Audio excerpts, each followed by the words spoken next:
এইটো হৈছে সাগৰ। আমি সাগৰত গা ধুলোঁ। জগন্নাথ গৈছিলোঁ, ইয়াত সাগৰত কেনেকৈ গা ধুৱে চাওক। এই মানুহবিলাকে গা ধুই আছে।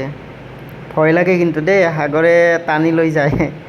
যি ঢৌ, এই চাওক ঢৌবিলাক চাওক, মানে বহুত ভাল লাগে। জুবিন দাই যে গান গাই গৈছিল, সাগৰ তলিত শুবৰ মন, সাগৰ বহুতেই ভাল লাগে মানে।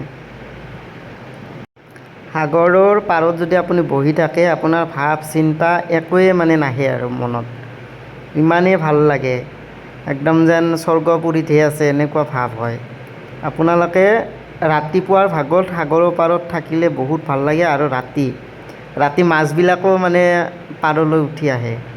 গধূলি টাইমটো ইমানেই ভাল লাগে, মানে আচৰিত আৰু ইমান ধুনীয়া। এই চাওক গা ধুই আছে, আমিও ধুলোঁ গা। পানীবিলাক নিমখ লাগে। এই চাওক কি ধুনীয়া বগা পানী।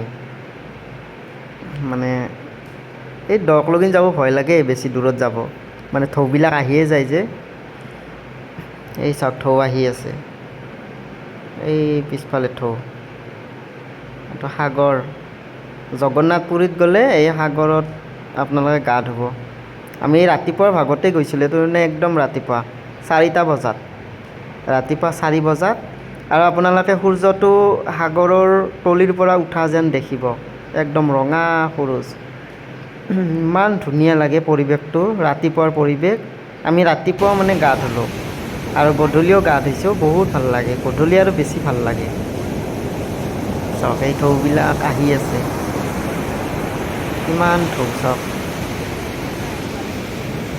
এই ঢৌ, সাগৰৰ ঢৌ চাওক।